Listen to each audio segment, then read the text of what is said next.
ਦੀ ਕਿੱਲਤ ਵਿਚਾਲੇ ਪੰਜਾਬ ਸਰਕਾਰ ਦਾ ਵੱਡਾ ਬਿਆਨ। ਪੰਜਾਬ ਅੰਦਰ ਤੇਲ ਦੀ ਕੋਈ ਕਮੀ ਨਹੀਂ, 5 ਦਿਨ ਦਾ ਪਿਆ ਸਟਾਕ, ਲੋਕਾਂ ਨੂੰ ਘਬਰਾਉਣ ਦੀ ਲੋੜ ਨਹੀਂ। ਤੇਲ ਦੀ ਕਿੱਲਤ ਨੂੰ ਦੇਖਦਿਆਂ ਚੰਡੀਗੜ੍ਹ ਪ੍ਰਸ਼ਾਸਨ ਦਾ ਵੱਡਾ ਫੈਸਲਾ। ਦੁਪਹੀਆ ਵਾਹਨਾਂ ਨੂੰ ਮਿਲੇਗਾ ਸਿਰਫ 2 ਲੀਟਰ ਤੇਲ, 4 ਵੀਲਰ ਲਈ 5 ਲੀਟਰ ਦੀ ਹੱਦ ਕੀਤੀ ਹੈ। ਹੜਤਾਲ ਜਾਰੀ ਰਹਿਣ ਤੇ ਦੁੱਧ ਦੀ ਵੀ ਹੋ ਸਕਦੀ ਹੈ ਕਿੱਲਤ। ਨਿਊਜ਼ 18 ਤੇ ਵੇਰਕਾ ਦੇ ਮੈਨੇਜਿੰਗ ਡਾਇਰੈਕਟਰ ਬੋਲੇ, ਹੜਤਾਲ ਜਾਰੀ ਰਹੀ ਤਾਂ ਹੋ ਸਕਦੀ ਹੈ ਮੁਸ਼ਕਿਲ, ਪਰ ਫਿਲਹਾਲ चिंता की लोड़। केंद्र ने सदी ट्रांसपोर्ट यूनियन की मीटिंग, केंद्रीय गृह सकत्तर नाल होएगी गलबात। ट्रांसपोर्टरां की हड़ताल करके जरूरी वस्तां की सप्लाई ते पै रहा असर। ट्रांसपोर्ट यूनियन का वड्डा दावा कि 95% ट्रक सड़कों तो हटे, सप्लाई चेन टुटी है। यूनियन की नहीं, ड्राइवरों की हड़ताल, पर ड्राइवरों नाल डट के खड़ी है यूनियन। अमृतपाल के केस च मिली पहली पैरोल। कुलवंत सिंह रौके नूं चाचे की मौत करके 6 दिन की मिली पैरोल। अमृतपाल नाल डिब्रूगढ़ जेल च बंद है रौके। किसानों वालों फिर दिल्ली कूच का ऐलान। 13 फरवरी को गैर राजनीतिक किसान संयुक्त मोर्चा दिल्ली वाल करेगा कूच। उत्तर भारत दीआं 18 जथेबंदियां प्रदर्शन च होणगीआं शामिल। फांसी की सज़ा खिलाफ अपील नहीं करनगे राजोआणा। जेल तो गृह मंत्री अमित शाह नूं लिखी चिट्ठी, कहा जे गुनाह नहीं कीता तां पछतावा किस। जलंधर च डीएसपी की मौत ते नवा खुलासा। मृतक देह तो मिले गोली के निशान। वारदात वाली जगह तो गोली का खोल भी बरामद। जापान की राजधानी टोक्यो के हनेडा एयरपोर्ट से जहाज नूं लगी अग। लैंडिंग तो पहला कोस्ट गार्ड नाल टकराया जहाज। 5 क्रू मैंबरां की मौत, 367 मुसाफरां की बची जान।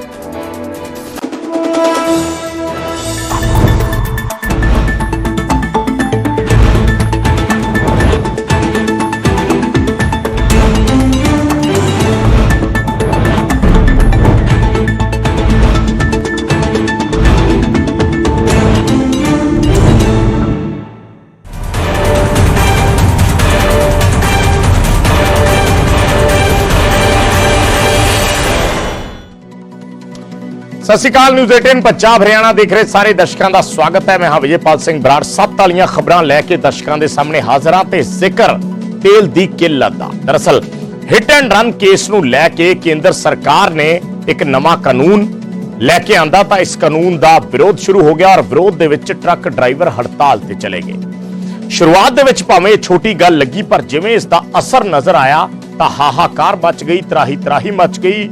पेट्रोल पंपों वाल लोग दौड़न लगे। दिन भर वाहनों दी लंबियां कतारां लगियां रहियां। कई घंटे लोग पेट्रोल पंपों ते इंतजार करते देखे गए। कई पेट्रोल पंपों ते तेल खत्म होने दे नोटिस तक चिपका दिते गए, जिस तो बाद लोकां दे विच होर घबराहट फैल गई। लोग एक पेट्रोल पंप तो दूजे पेट्रोल पंप ते तेल भरवाउण दे लई दौड़दे नजर आए। ओवरऑल की माहौल रहा, पहला एक रिपोर्ट देखते हैं।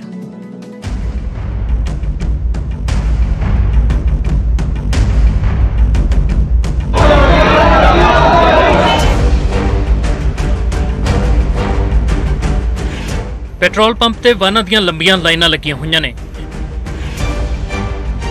पेट्रोल पंप दे बाहर सड़कां ते गड्डियां दीयां कतारां दिख रहीयां ने। ये चंडीगढ़ दीयां तस्वीरां ने। अजिही स्थिति किसी एक पेट्रोल पंप दी नहीं, बल्कि चंडीगढ़ ते मोहाली दे विच सारे पेट्रोल पंपां ते अजिही स्थिति बनी हुई है।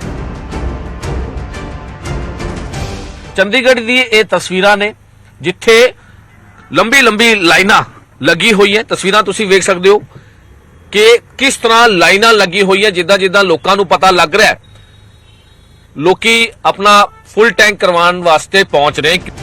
सैक्टर 17 दे विच जिथों तक तुहाडी नज़र जाएगी उत्थों तक गड्डियां दीयां लाइनां लगियां होईयां ने। ये सारे लोग तेल भरवाउण दे लई लगे हुए ने।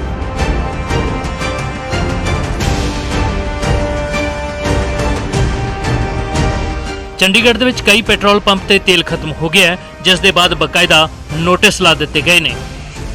यह स्थिति सिर्फ मोहाली ते चंडीगढ़ दी नहीं है, बल्कि पंजाब दे करीब हर शहर दा यही हाल है। पेट्रोल ते डीजल दे लई अजिहा लगदा है कि पूरा शहर पंपां दे वल दौड़ पिया है।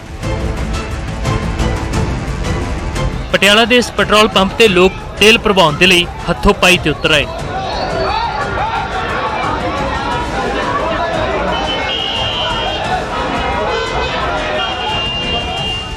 बठिंडा दे विच ट्रांसपोर्ट की हड़ताल का वड्डा असर देखने को मिलिया, जिथे PRTC दीआं 50% ਬੱਸਾਂ ਬੰਦ ਹੋ ਗਈਆਂ ਅਤੇ ਬਾਹਰੀ ਰੂਟਾਂ ਦੇ ਉੱਤੇ ਸਰਵਿਸ ਠੱਪ ਕਰ ਦਿੱਤੀ ਗਈ।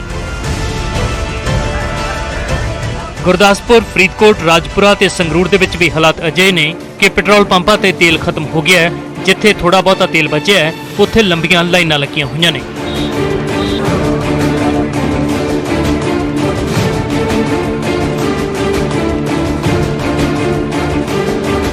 ਲੁਧਿਆਣਾ ਦੇ ਵਿੱਚ ਤੇਲ ਭਰਾਉਣ ਦੇ ਲਈ ਗੱਡੀਆਂ ਦੀ ਵਜ੍ਹਾ ਦੇ ਨਾਲ ਸੜਕ ਤੇ ਜਾਮ ਲੱਗ ਗਿਆ, ਜਿਸ ਦੇ ਬਾਅਦ ਪੁਲਿਸ ਨੇ ਕਈ ਵਾਹਨਾਂ ਦੇ ਚਲਾਨ ਕੱਟੇ ਅਤੇ ਲੋਕਾਂ ਨੇ ਇਸ ਦਾ ਜੰਮ ਕੇ ਵਿਰੋਧ ਕੀਤਾ। ਮੁਲਾਜ਼ਮ ਖੜੇ ਸੀ, ਉਹਨਾਂ ਨੇ ਰੋਕ ਲਿਆ, ਕਹਿੰਦੇ ਤੇਲ ਨਹੀਂ ਹੈਗਾ। ਬਾਅਦ ਉਹਨਾਂ ਨੰਬਰ ਪਲੇਟ ਬੱਲੀ ਨਿਗਾ ਪਈ, ਉਹ ਕਹਿੰਦੇ ਚਲਾਨ ਕੱਟਣਾ ਵਾ। ਇਹ ਨਿਆਜ਼ ਕਰਦੇ ਪਏ ਨੇ। ਅਸੀਂ ਟ੍ਰੈਫਿਕ ਅਗਰੋਧ ਕਰਨੀ ਹੈ, ਉਹਦੇ ਕਰਕੇ ਅਸੀਂ ਇੱਥੇ ਆਏ ਆ। ਨਹੀਂ ਚਲਾਨ ਨਹੀਂ ਕੱਟਾਂਗੇ, ਅਸੀਂ ਵੇਖਾਂਗੇ ਵੀ ਬੰਦਾ ਕਿੱਧਰੋਂ ਆ ਰਿਹਾ। ਟ੍ਰੈਫਿਕ ਅਗਰੋਧ ਕਰਨੀ ਹੈ ਇਹ। ਜਲੰਧਰ ਤੇ ਅੰਮ੍ਰਿਤਸਰ ਦੇ ਵਿੱਚ ਤੇਲ ਭਰਵਾਉਣ ਦੇ ਲਈ ਪੈਟਰੋਲ ਪੰਪ ਤੇ ਆਏ ਲੋਕਾਂ ਨੂੰ ਭਾਰੀ ਪਰੇਸ਼ਾਨੀ ਦਾ ਸਾਹਮਣਾ ਕਰਨਾ ਪਿਆ। ਪੰਪ ਵਾਲਿਆਂ ਨੇ ਤੇਲ ਖਤਮ ਹੋਣ ਦੀ ਗੱਲ ਕਹਿ ਕੇ ਲੋਕਾਂ ਨੂੰ ਵਾਪਸ ਭੇਜ ਦਿੱਤਾ।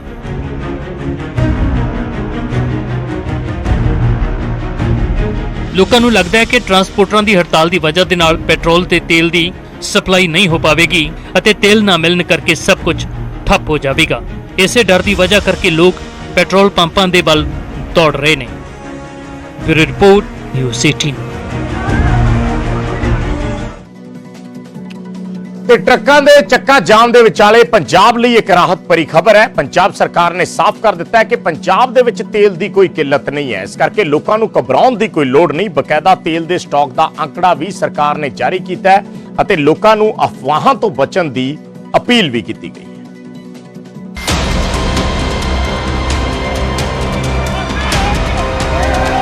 ਜਿੱਥੇ ਟਰੱਕਾਂ ਦਾ ਚੱਕਾ ਜਾਮ ਹੋਣ ਦੇ ਕਾਰਨ ਦੇਸ਼ ਭਰ ਦੇ ਵਿੱਚ ਹਾਹਾਕਾਰ ਹੈ। ਪੈਟਰੋਲ ਪੰਪਾਂ ਤੇ ਤੇਲ ਤੱਕ ਖਤਮ ਹੋ ਚੁੱਕਾ ਹੈ ਤਾਂ ਇਸ ਦੇ ਵਿਚਾਲੇ ਪੰਜਾਬ ਵਾਸੀਆਂ ਦੇ ਲਈ ਰਾਹਤ ਵਾਲੀ ਖਬਰ ਹੈ। ਜੇਕਰ ਤੁਸੀਂ ਪੰਜਾਬ ਦੇ ਵਿੱਚ ਕਿਸੇ ਪੰਪ ਤੇ ਤੇਲ ਪਾਉਣ ਦੇ ਲਈ ਪਹੁੰਚਦੇ ਹੋ ਤਾਂ ਤੁਹਾਨੂੰ ਨਿਰਾਸ਼ ਨਹੀਂ ਹੋਣਾ ਪਵੇਗਾ, ਕਿਉਂਕਿ ਪੰਜਾਬ 'ਚ ਤੇਲ ਦੇ ਸਟਾਕ ਦੀ ਕੋਈ ਵੀ ਕਮੀ ਨਹੀਂ ਹੈ। ਇਹ ਜਾਣਕਾਰੀ ਪੰਜਾਬ ਸਰਕਾਰ ਦੇ ਵੱਲੋਂ ਸਾਂਝੀ ਕੀਤੀ ਗਈ ਹੈ ਤੇ ਨਾਲ ਹੀ ਲੋਕਾਂ ਨੂੰ ਅਪੀਲ ਵੀ ਕੀਤੀ ਹੈ ਕਿ ਘਬਰਾਉਣ ਦੀ ਕੋਈ ਵੀ ਲੋੜ ਨਹੀਂ ਹੈ। ਦਰਅਸਲ ਪੰਜਾਬ ਦੇ ਗ੍ਰਹਿ ਸਕੱਤਰ ਗੁਰਕੀਰਤ ਕਿਰਪਾਲ ਸਿੰਘ ਨੇ ਇਸ ਮੁੱਦੇ ਤੇ ਮੀਟਿੰਗ ਬੁਲਾਈ ਤੇ ਇਸ ਦੌਰਾਨ ਤੇਲ ਕੰਪਨੀਆਂ ਦੇ ਅਧਿਕਾਰੀ ਵੀ ਮੌਜੂਦ ਰਹੇ, ਜਿਸ ਦੇ ਬਾਅਦ ਸਰਕਾਰ ਨੇ ਤੇਲ ਸਟਾਕ ਦਾ ਬਕਾਇਦਾ ਅੰਕੜਾ ਵੀ ਜਾਰੀ ਕੀਤਾ ਹੈ। ਸੋ ਉਹ ਜਿਹੜੀ ਕਿਤੇ ਘੱਟ ਹੈਗੀ ਹੈ ਇਸ ਵੇਲੇ ਸਟੋਰੇਜ, ਉਹਦੇ ਆਧਾਰ ਦੇ ਉੱਤੇ ਇੱਕ ਯੂਨੀਫਾਰਮ ਸਟੇਟ ਦੇ ਬਾਰੇ ਇੱਕ ਜਜਮੈਂਟ ਕਰ ਦੇਣੀ ਕਿ ਜੀ ਕਿਤੇ ਵੀ ਨਹੀਂ ਹੈਗਾ ਤੇਲ, ਇਹ ਗਲਤ ਹੈ। ਮੈਂ ਲੋਕਾਂ ਨੂੰ ਇਹੀ ਕਹਿਣਾ ਚਾਹਾਂਗਾ ਕਿ ਬਿਲਕੁਲ ਤੁਸੀਂ ਆਰਾਮ ਨਾਲ ਸ਼ਾਂਤੀ ਦੇ ਨਾਲ ਘਰੇ ਰਹੋ, ਕੋਈ ਐਸੀ ਪ੍ਰੋਬਲਮ ਨਹੀਂ ਹੈਗੀ। ਪੈਟਰੋਲ ਡੀਜ਼ਲ ਆਰਾਮ ਨਾਲ ਮਿਲਦਾ ਰਹੇਗਾ। ਸਰਕਾਰ ਦੇ ਅੰਕੜੇ ਦੇ ਮੁਤਾਬਿਕ ਪੰਜਾਬ ਦੇ ਵਿੱਚ ਪੈਟਰੋਲ ਦੀ ਰੋਜ਼ਾਨਾ ਖਪਤ 4100 ਕਿਲੋਲੀਟਰ ਹੈ, ਜਦਕਿ ਫਿਲਹਾਲ ਮੌਜੂਦਾ ਸਟਾਕ 22600 ਕਿਲੋਲੀਟਰ ਹੈ।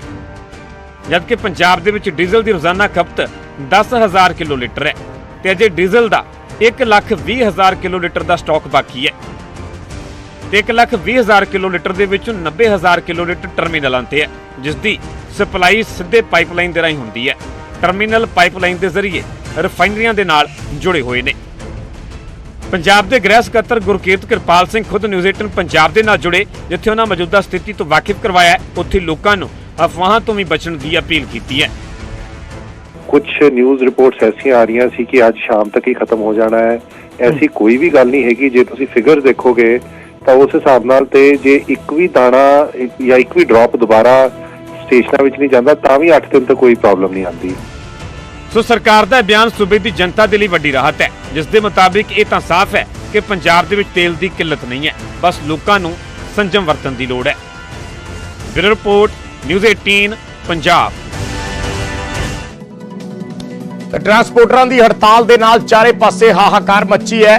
ਕੇਂਦਰੀ ਗ੍ਰਹਿ ਸਕੱਤਰ ਵੱਲੋਂ ਮੀਟਿੰਗ ਸੱਦੀ ਗਈ ਹੈ ਟਰਾਂਸਪੋਰਟ ਐਸੋਸੀਏਸ਼ਨ ਦੇ ਨਾਲ। ਥੋੜੀ ਦੇਰ ਦੇ ਵਿੱਚ ਅਜੇ ਭੱਲਾ ਦੇ ਨਾਲ, ਕੇਂਦਰੀ ਗ੍ਰਹਿ ਸਕੱਤਰ ਅਜੇ ਭੱਲਾ ਦੇ ਨਾਲ ਟਰਾਂਸਪੋਰਟ यूनियन की जो मीटिंग रखी गई सी शुरू हो चुकी है।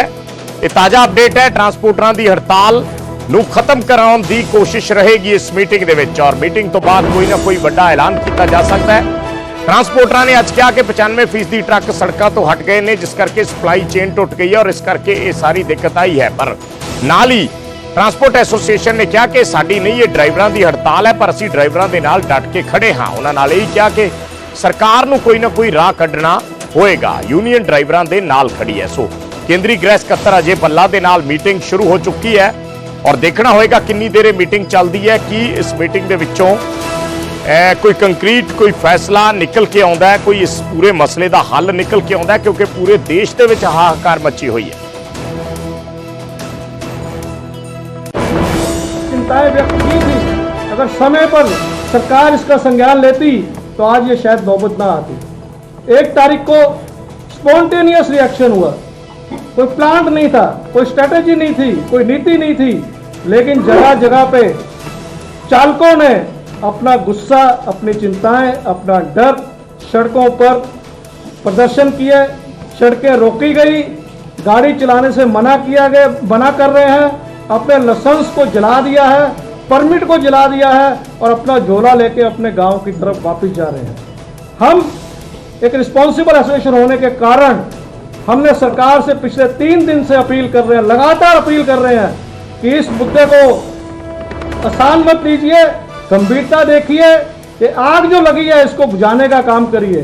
और हम भी जो आग लगी है उसमें हम कोई तेल नहीं डाल रहे, इस वक्त हम इसको बुझाने का काम कर रहे हैं। देश भर में जो मैनेजिंग कमेटी मीटिंग आज हुई है 4 घंटे चली है, जो गुस्सा लोगों में है, जो रोष है, हम इसमें प्रकट नहीं कर सकते क्योंकि संदेश गलत जाएगा।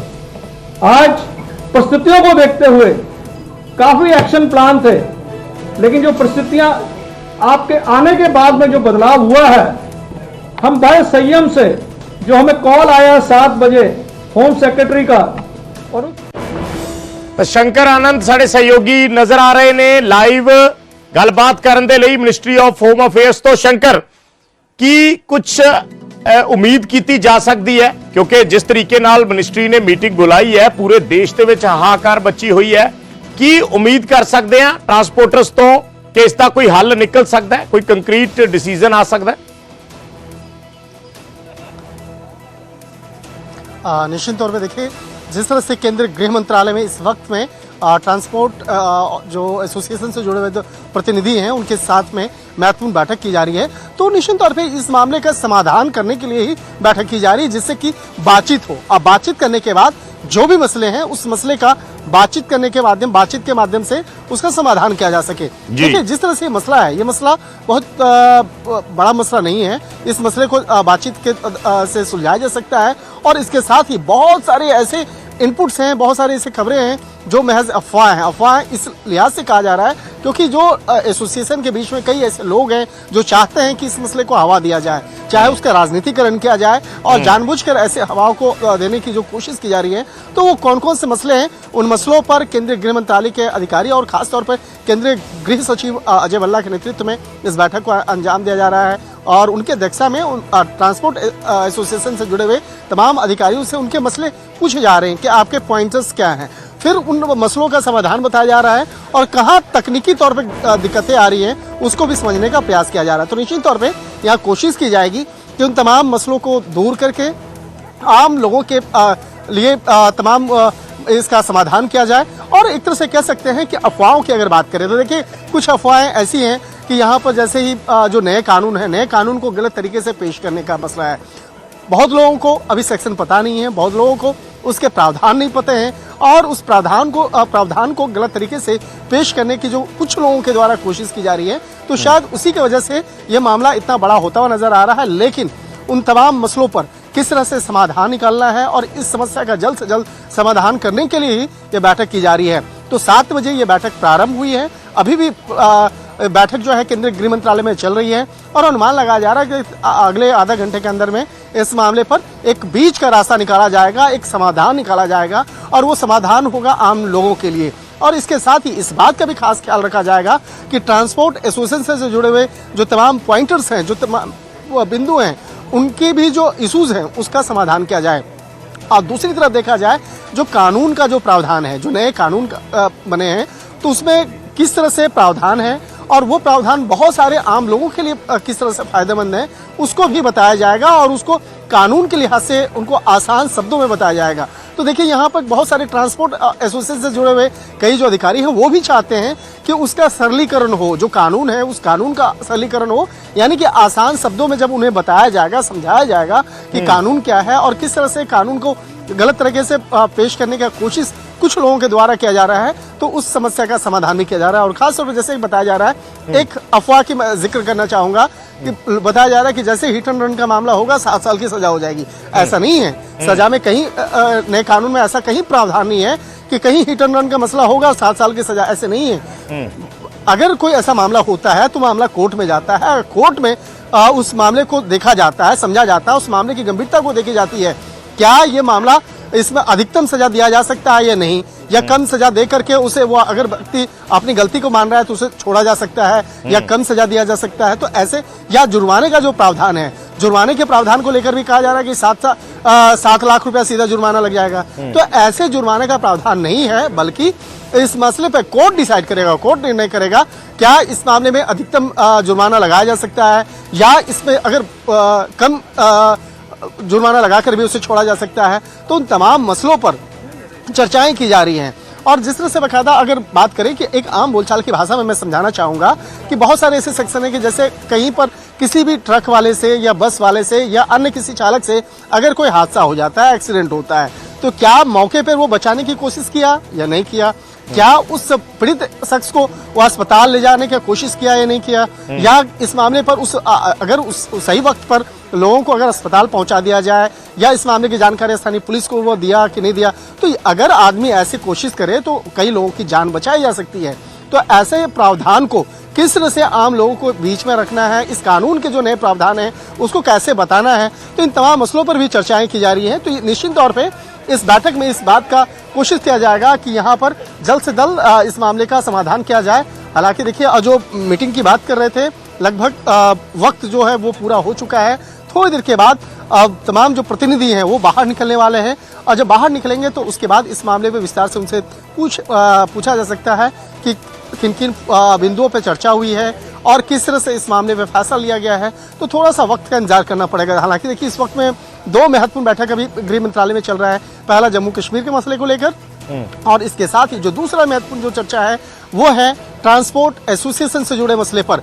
और हालांकि ट्रांसपोर्ट एसोसिएशन से जुड़े मसले पर जो महत्वपूर्ण बैठक चल रही है उसकी अध्यक्षता खुद केंद्रीय गृह सचिव अजय भल्ला कर रहे हैं। और ट्रांसपोर्ट एसोसिएशन से जुड़े हुए तमाम जो प्रतिनिधि हैं जो अपने पॉइंटर्स को लिख करके लेके आए हैं, उन मसलों पर विस्तार से चर्चा कर रहे हैं। तो एक तरह से कह सकते हैं कि उन तमाम मसलों का जल्द से जल्द समाधान करने की केंद्रीय गृह सचिव की कोशिश होगी, और निश्चित तौर पे इस मामले पर कुछ अच्छे और सकारात्मक रिजल्ट देखने को मिल सकते हैं। तो थोड़ा सा वक्त का इंतजार करना होगा। शंकर दिन वेले जिस तरीके का सख्त रवैया ट्रांसपोर्ट एसोसिएशन वालों दिखाया गया और उन्होंने क्या है कि सानू ये कानून मंजूर नहीं, ताकि किसी एंगल पे उम्मीद की जा सकती है कि सरकार भी कुछ फ्लैक्सीबिलिटी दिखाएगी।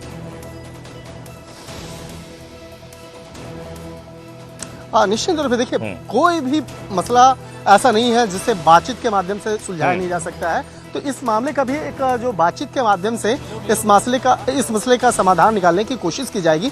और चाहे केंद्र सरकार भी इस मामले की अगर बात करें तो हमारे सूत्र बताते हैं कि केंद्र सरकार भी इस मामले को लेकर बेहद संजीदा है, बेहद गंभीर है। और शायद इसी बात को ध्यान में रखते हुए जैसे ही मसला सामने आया है उसके बाद केंद्रीय गृह सचिव बैठक के लिए ट्रांसपोर्ट एसोसिएशन के प्रतिनिधियों के साथ बातचीत करने के लिए और इस मसले पर विस्तार से चर्चा करने के लिए तमाम लोगों को निमंत्रित उन्होंने किया। और कहा जा सकता है कि 7 बजे का वक्त मुकर्रर किया गया था कि एसोसिएशन के तमाम प्रतिनिधियों के साथ में इस मामले पर बैठ करके बातचीत की जाएगी। तो एक तरह से कहा जा सकता है कि ये मसला ऐसा भी नहीं है कि इसका समाधान नहीं हो सकता है। इस मसले का भी समाधान हो सकता है, लेकिन कितने आसान से, कितने आराम से इस मामले पर तमाम बिंदुओं पर चर्चा करके, और यहाँ पर निश्चित तौर पे इस मामले पर कोशिश ये होगी कि इस रास्ते में किसी भी आम नागरिक को किसी को दिक्कत ना हो। और कानून को जब बनाया जाता है तो कानून को बनाने में काफी वक्त लगता है, कोई कानून ऐसे नहीं बनता है। और वो कानून को बनाने का इरादा ही होता है, लक्ष्य होता है कि आम लोगों को उसका फायदा मिले। आम आदमी के खिलाफ नहीं बनाया जाता, तो आम आदमी को उसका फायदा हो। चाहे बस ड्राइवर की बात कर ले और ट्रक ड्राइवर की बात कर ले या अन्य किसी भी ड्राइवर की बात करें, तो कभी भी उसके खिलाफ नहीं बनाया जाता है। कानून ऐसा होना चाहिए, कानून ऐसा बनाया जाता है कि सब लोगों को एक न्याय मिल सके। तो एक तरह से कहा जा सकता है उन तमाम बिंदुओं को किस तरह से मजबूती से पेश करना है, किस तरह से एसोसिएशन के सामने रखना है, और उन तमाम गलतफहमियों को, अफवाहों को कैसे दूर करना है, उन तमाम मसलों पर विस्तार से चर्चा की जा रही है। ठीक है, शुक्रिया शंकर। फिलहाल इस जानकारी दे लई तां जिवें मीटिंग खत्म हुंदी है दोबारा ਅਸੀਂ ਦਿੱਲੀ ਤੁਹਾਨੂੰ ਲੈ ਚੱਲਾਂਗੇ ਹੋਮ ਮਿਨਿਸਟਰੀ ਦੇ ਦਫ਼ਤਰ ਦੇ ਵਿੱਚ ਜਿੱਥੇ ਮੀਟਿੰਗ ਚੱਲ ਰਹੀ ਹੈ। ਥੋੜੀ ਦੇਰ ਦੇ ਵਿੱਚ ਟਰਾਂਸਪੋਰਟ ਐਸੋਸੀਏਸ਼ਨ ਦੇ ਨੁਮਾਇੰਦੇ ਬਾਹਰ ਆਉਣਗੇ ਔਰ ਕੀ ਫੈਸਲਾ ਹੁੰਦਾ ਹੈ ਜਾਂ ਕੀ ਕਾਲ ਉਹਨਾਂ ਵੱਲੋਂ ਦਿੱਤੀ ਜਾਂਦੀ ਹੈ ਇਸ ਤੇ अपडेट जी है वो बाहर आएगी। और क्योंकि पूरे देश ਦੀਆਂ ਨਜ਼ਰਾਂ ਨੇ ਇਸ ਚੀਜ਼ ਤੇ ਦਿਨ ਭਰ ਹਰ ਵਿਅਕਤੀ ਇਸ ਦੇ ਨਾਲ ਜੁੜਿਆ ਹੋਇਆ, ਹਰ ਵਿਅਕਤੀ ਦੀ ਰੋਜ਼ਮਰਾ ਦੀ ਜ਼ਿੰਦਗੀ ਇਸ ਫੈਸਲੇ ਦੇ ਨਾਲ ਜੁੜੀ ਹੋਈ ਹੈ, ਤਾਂ ਐਸੇ ਵਿੱਚ ਕੇਂਦਰ ਸਰਕਾਰ ਦੇ ਸਾਹਮਣੇ ਉਹ ਵੀ ਇੱਕ ਤਰੀਕੇ ਦੀ ਜਿਹੜੀ ਸਮੱਸਿਆ ਹੈ ਉਹ ਸਾਹਮਣੇ ਖੜੀ ਹੈ ਔਰ ਉਸ ਨੂੰ ਕਿਵੇਂ ਹੱਲ ਕਰਨਾ ਹੈ ਇਹ ਵੀ ਇਸ ਵੇਲੇ ਸਰਕਾਰ ਨੇ ਦੇਖਣਾ ਹੈ। ਸੋ ਕੇਂਦਰੀ ਗ੍ਰਹਿ ਸਕੱਤਰ ਜਿਹੜੇ ਨੇ ਕੇਂਦਰੀ ਗ੍ਰਹਿ ਸਕੱਤਰ ਅਜੇ ਭੱਲਾ ਉਹਨਾਂ ਦੇ ਨਾਲ ਇਹ ਮੀਟਿੰਗ ਚੱਲ ਰਹੀ ਹੈ ਟਰਾਂਸਪੋਰਟਰਾਂ ਦੀ। ਥੋੜੀ ਦੇਰ ਦੇ ਵਿੱਚ ਜਿਵੇਂ ਹੀ ਟਰਾਂਸਪੋਰਟਰ ਬਾਹਰ ਆਉਂਦੇ ਨੇ ਗੱਲਬਾਤ ਕਰਦੇ ਨੇ ਅਸੀਂ ਤੁਹਾਨੂੰ ਲਾਈਵ ਗੱਲਬਾਤ ਉਹ ਸੁਣਾਵਾਂਗੇ।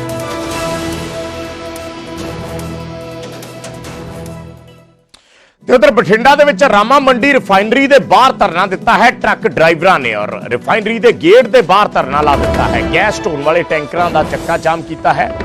ਮਸਲਾ ਉਹੀ ਹੈ ਹਿੱਟ ਐਂਡ ਰਨ ਦਾ ਨਵਾਂ ਕਾਨੂੰਨ ਵਾਪਸ ਲੈਣ ਦੀ ਮੰਗ, ਕਿਉਂਕਿ ਰਿਫਾਈਨਰੀ ਦੇ ਵਿੱਚੋਂ ਗੈਸ ਦੀ ਸਪਲਾਈ ਹੁੰਦੀ ਹੈ, ਇਸ ਕਰਕੇ ਉੱਥੇ ਵੀ ਧਰਨਾ ਲਾ ਕੇ ਇਹ ਸਪਲਾਈ ਰੋਕਣ ਦੀ ਕੋਸ਼ਿਸ਼ ਕੀਤੀ ਜਾ ਰਹੀ ਹੈ।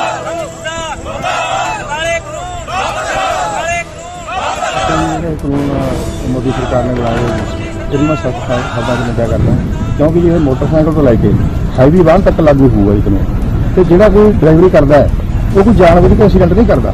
ਇਹਨਾਂ ਨੇ ਜਿਹੜਾ ਕਾਨੂੰਨ ਬਣਾਇਆ ਹੈ ਬਿਲਕੁਲ ਗਲਤ ਬਣਾਇਆ। ਇਹ ਕਾਨੂੰਨ ਇਹ ਰੱਦ ਕਰਨਾ ਚਾਹੀਦਾ। ਅਸੀਂ ਵੀ ਨਹੀਂ ਲੈ ਸਕਦੇ। ਜਿਹੜੀ ਟਰਾਂਸਪੋਰਟਰਾਂ ਦੀ ਹੜਤਾਲ ਹੈ ਇਹਦੇ ਕਰਕੇ ਆਮ ਪਬਲਿਕ ਨੂੰ ਵੀ ਜਿਹੜੀਆਂ ਭਾਰੀ ਮੁਸ਼ਕਲਾਂ ਦਾ ਸਾਹਮਣਾ ਕਰਨਾ ਪੈ ਰਿਹਾ ਤੇ ਆਮ ਪਬਲਿਕ ਨੂੰ ਪਰੇਸ਼ਾਨੀ ਹੁੰਦੀ ਹੈ ਜੀ, ਪਰ ਇਹ ਜਿਹੜਾ ਹੈਗਾ ਆਮ ਪਬਲਿਕ ਕਿਹੜਾ ਡਰਾਈਵਰੀ ਕਰਦੀ ਨਹੀਂ।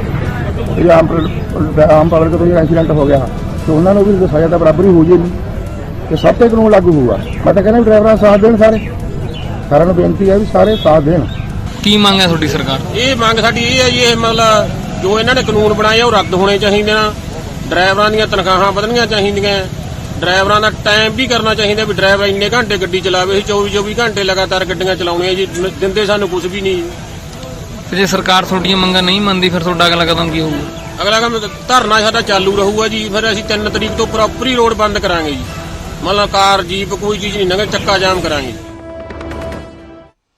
ਤੇ ਨਾਭਾ ਦੇ ਵਿੱਚ ਇੰਡੇਨ ਬੋਟਲਿੰਗ ਗੈਸ ਪਲਾਂਟ ਦੇ ਵਿੱਚ ਹੜਤਾਲ ਹੋਈ ਹੈ। ਪਲਾਂਟ 'ਚੋਂ ਗੈਸ ਦੀ ਸਪਲਾਈ ਲਿਜਾਣ ਵਾਲੇ ਡਰਾਈਵਰਾਂ ਨੇ ਹੜਤਾਲ ਕਰ ਦਿੱਤੀ ਹੈ। ਪਲਾਂਟ 'ਚੋਂ ਵੀ ਰੋਜ਼ਾਨਾ 200 ਦੇ ਕਰੀਬ ਟਰੱਕ ਨਿਕਲਦੇ ਨੇ ਔਰ 3 ਸਟੇਟਾਂ ਨੂੰ ਸਿਲੰਡਰਾਂ ਦੀ ਸਪਲਾਈ ਹੁੰਦੀ ਹੈ, ਪੰਜਾਬ, ਹਰਿਆਣਾ ਤੇ ਚੰਡੀਗੜ੍ਹ ਦੇ ਵਿੱਚ। ਔਰ ਟਰੱਕ ਡਰਾਈਵਰਾਂ ਨੇ ਹਿੱਟ ਐਂਡ ਰਨ ਦੇ ਨਵੇਂ ਕਾਨੂੰਨ ਦਾ ਵਿਰੋਧ ਕਰਦੇ ਹੋਏ ਨਾਭਾ ਦੇ ਗੈਸ ਪਲਾਂਟ ਦੇ ਬਾਹਰ ਵੀ ਧਰਨਾ ਪ੍ਰਦਰਸ਼ਨ ਕੀਤਾ।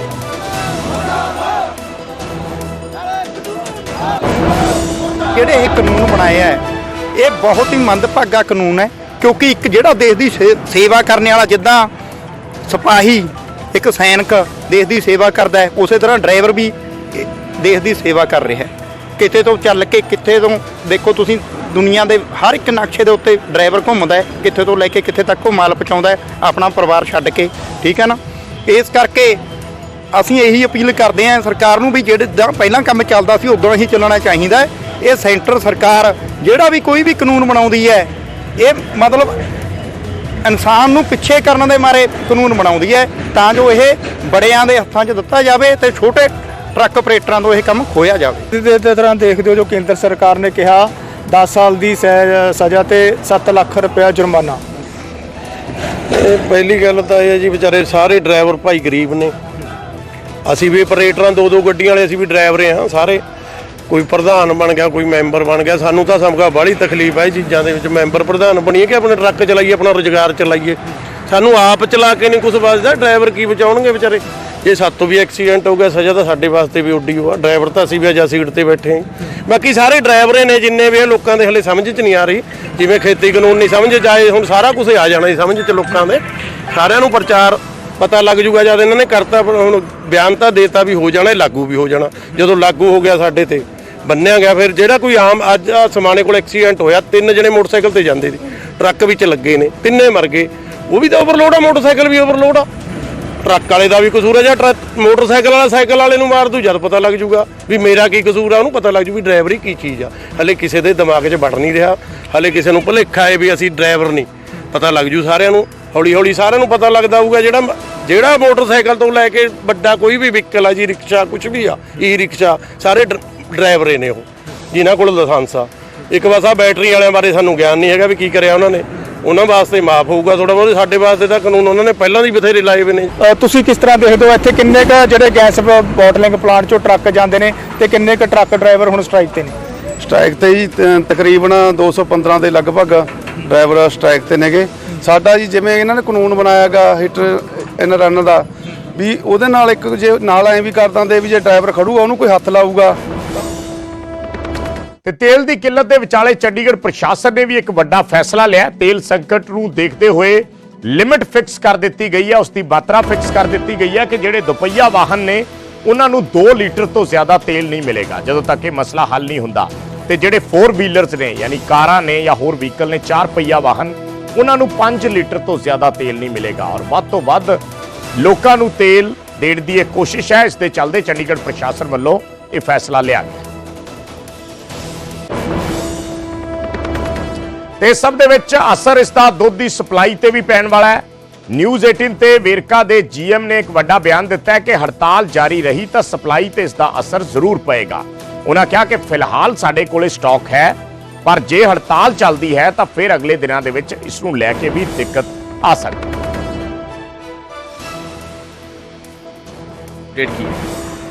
ਰਾਜ ਸਾਹਿਬ ਇਸ ਤਰ੍ਹਾਂ ਹੈਗਾ, ਜਿਹੜੀ ਸਾਡੀ ਪ੍ਰੋਸੈਸਿੰਗ ਹੈ ਇਹਦੇ ਵਿੱਚ ਤਾਂ ਸਾਡੇ ਕੋਲੇ ਫਿਊਲ ਦੇ ਸਟਾਕਸ ਅਸੀਂ ਮੇਨਟੇਨ ਕਰਕੇ ਰੱਖਦੇ ਹੈਗੇ ਆ, ਉਹਦੇ ਵਿੱਚ ਕੋਈ ਪ੍ਰੋਬਲਮ ਆਉਣ ਦੀ ਸੰਭਾਵਨਾ ਨਹੀਂ ਹੈਗੀ ਹੈ।